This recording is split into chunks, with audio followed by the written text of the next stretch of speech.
Bonjour à tous, c'est Dan. Et le petit yaourt. Aujourd'hui on se retrouve pour une nouvelle vidéo, une vidéo de série. Puisqu'on va vous parler de deux séries qu'on a beaucoup aimées, The Alienist et Les désastreuses aventures des orphelins Baudelaire. Et on commence tout de suite par The Alienist. Alors c'est une mini-série complète en 10 épisodes de 45 minutes, elle a été diffusée entre janvier et mars aux États-Unis et elle est arrivée en France le 2 avril sur Polar+.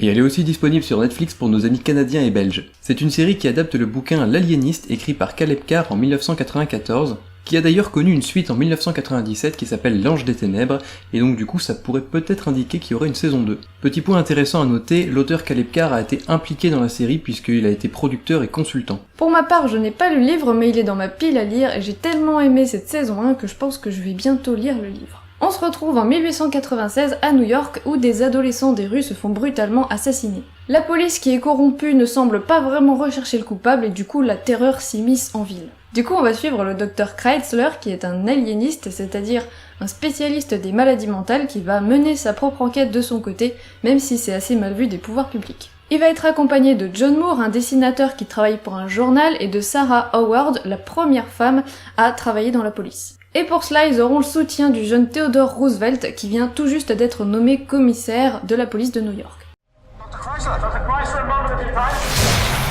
A toast to the beginning of a fruitful partnership. Who's gone and died now then? It's another boy whore. How does one nourish the ability to murder in such a depraved and ruthless manner? His acts are so ratchet, so evil. Et ce qui frappe d'emblée dans la série, c'est son atmosphère visuelle. On a vraiment un New York 19e siècle hyper bien retranscrit dans lequel on n'a pas du tout envie de vivre parce qu'il est bien crasseux et bien dégueulasse. Visuellement c'est impeccable, il y a vraiment un souci du détail historique et ça crée une ambiance hyper prenante et en plus ça nous en apprend plus sur la vie de l'époque, que ça soit dans les milieux aisés ou dans la rue. En plus de ça, on a un très gros casting qui est vraiment parfait. Puisqu'on a des personnages aux personnalités complexes avec des relations qui évoluent et du coup ça crée des dynamiques qu'on n'a pas forcément l'habitude de voir. Du coup, il fallait de super bons acteurs, et c'est le cas avec Daniel Brühl, qui incarne donc le docteur Kreitzler, qui est un personnage qui a vraiment une volonté d'apprendre et de comprendre de nouvelles choses, mais qui en même temps est assez sûr de lui et qui se remet jamais en question. Luke Evans va donc jouer John Moore, un journaliste et dessinateur qui a des problèmes d'alcool. Malgré ses problèmes, il va être là sous forme de soutien pour les autres personnages et va vraiment permettre de les cadrer. Et puis on a Dakota Fanning qui interprète Sarah Howard, la première femme à travailler pour la police, qui a un vrai rôle de féministe et qui est un vrai personnage avec une vraie profondeur et qui est vraiment intéressant. Et du coup ça nous amène à un autre point fort de la série, tous les thèmes qu'elle va aborder. Et c'est toujours fait avec plein de subtilité et ça crée un bon équilibre entre le fait de vouloir proposer une histoire intéressante et en même temps de la réalité historique. Et du coup ça rend le truc super simple à comprendre même pour nous qui connaissions pas grand chose à cette époque. Donc bien sûr il y a la question du féminisme qui est abordée avec ce personnage qui fait un peu tout ce qu'elle veut mais en restant réaliste par rapport à l'époque dans laquelle elle vit. Il y a aussi tout un aspect très développé sur la lutte des classes entre les milieux aisés et le peuple de la rue. Ça parle aussi de la prostitution, notamment des jeunes garçons qui se travestissaient pour se prostituer. Et ça développe aussi un aspect assez politique avec justement le jeune Theodore Roosevelt qui sera plus tard le président des États-Unis, qui là est chef de la police de New York. Du coup il a affaire à la corruption de la police, à la pression des maires et des grandes familles qui dirigent New York. Et en même temps on s'intéresse aussi aux méthodes d'investigation de la police qui sont un peu archaïques et qui voient d'un mauvais œil les premiers pas du profilage. Et du coup c'était une série super intéressante à voir en complément de Mindhunter. C'était vraiment une série hyper réussie qu'on a vraiment adorée. Si vous aimez Jack l'Éventreur et que vous voulez une version un peu américaine, du coup cette série est faite pour vous. On a du suspense, de la psychologie, une enquête super bien ficelée et bien menée dans une époque historiquement intéressante. On passe maintenant aux désastreuses aventures des orphelins Baudelaire dont la saison 2 vient tout juste de sortir. C'est une série originale Netflix qui adapte les désastreuses aventures des orphelins Baudelaire, une série de 13 romans sortis entre 1999 et 2006, et écrit par Lemony Snicket, le pseudonyme de l'auteur Daniel Handler. Si ça vous dit quelque chose, c'est peut-être parce que ça avait déjà été adapté en 2004 en film avec Jim Carrey dans le rôle principal du comte Olaf. On vous avait déjà fait une vidéo qui vous parlait de la saison 1 sortie en 2017 et qui comportait 8 épisodes qui adaptaient les 4 premiers romans, et là on a regardé la saison 2 qui adapte les 5 romans suivants, et on aura aussi une saison 3 qui sera la dernière et qui adaptera les 4 derniers romans. On va suivre Violette, Klaus et Pruny, 3 enfants qui vont brutalement devenir orphelins des suites d'un incendie qui va tuer leurs parents. Du coup ils vont hériter de leur immense fortune et vont partir vivre chez leur comte Olaf, qu'ils n'ont jamais vu, qui vit dans un taudis et qui est vraiment le méchant de l'histoire, un horrible personnage fourbe, avare et vicieux qui va être prêt à tout pour s'emparer de leur fortune. Du coup, les 3 orphelins vont devoir ruser de patience et de leurs aptitudes pour contrer les projets du comte.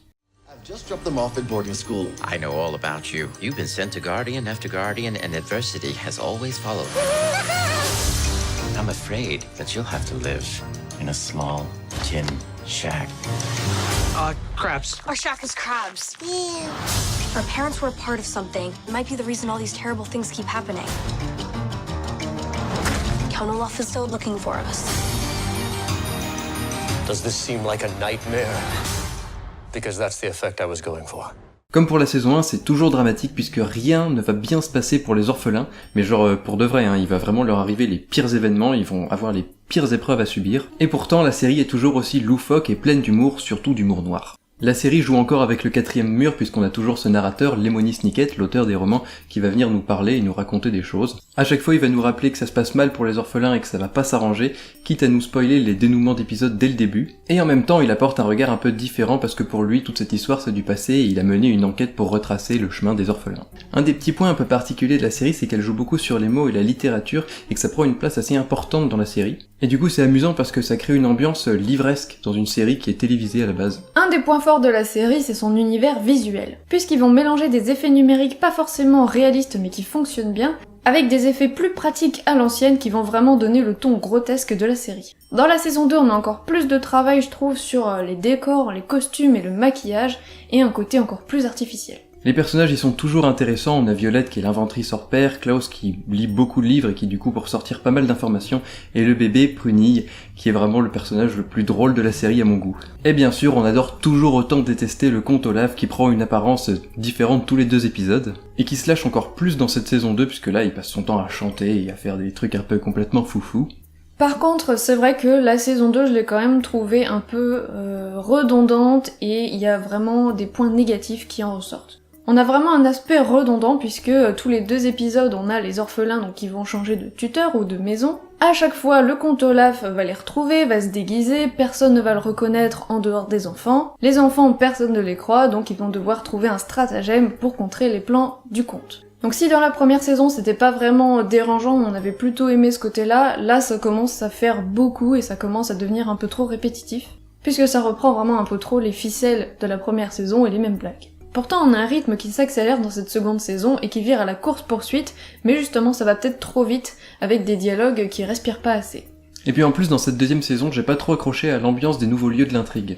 Par contre, on retrouve la présence du fil rouge assez mystérieux qui commençait dans la saison 1, puisqu'on a les parents des orphelins Baudelaire qui apparemment faisaient partie d'une organisation secrète, sur laquelle les orphelins vont donc enquêter tout le long de cette saison 2, ce qui va nous permettre d'en apprendre plus. C'est toujours sympa de retrouver le comte Olaf et les orphelins dans cette saison 2, ça reste toujours une bonne série dans son ton et dans son visuel. Et on sent vraiment que l'auteur a été impliqué puisqu'en plus, il fait un petit caméo encore une fois dans cette saison 2. Mais on trouve que le concept commence un peu à s'essouffler et à devenir beaucoup trop redondant. Mais en même temps, c'est une saison qui est un peu une saison charnière, qui vient un peu bouleverser la dynamique, et peut-être que la saison 3 va être un peu différente. Voilà, c'est tout pour notre avis sur ces 2 séries qui étaient plutôt intéressantes, notamment L'Aliéniste, on vous conseille vraiment d'aller jeter un coup d'œil. Si vous voulez en savoir un peu plus sur ces 2 séries, on a fait des articles qui sont disponibles sur pugoscope.fr, tous les liens sont dans la description. Si vous avez aimé la vidéo, n'hésitez pas à mettre un petit pouce bleu ou à vous abonner pour ne pas rater les prochaines vidéos. Vous pouvez aussi nous laisser un petit commentaire pour nous donner votre avis sur les séries ou pour nous en conseiller de nouvelles, sauf La Casa de Papel parce que tout le monde nous dit de la regarder donc c'est bon. Vous pouvez aussi venir nous suivre sur les réseaux sociaux, Facebook, Twitter, Instagram, tous les liens sont dans la description. En attendant, on se retrouve très bientôt pour une prochaine vidéo et on vous fait des gros bisous. On se retrouve en 1896. Tu dis retrouve. Oui, hein. Je coupe des parts de gâteau. Le docteur Laszlo Kreutzler. Suivre le docteur... Du coup, on va suivre le docteur... C'est docteur que j'arrive pas à dire. Acteur, et en premier lieu, on a... Coupe des parts de gâteau, mais genre fermement.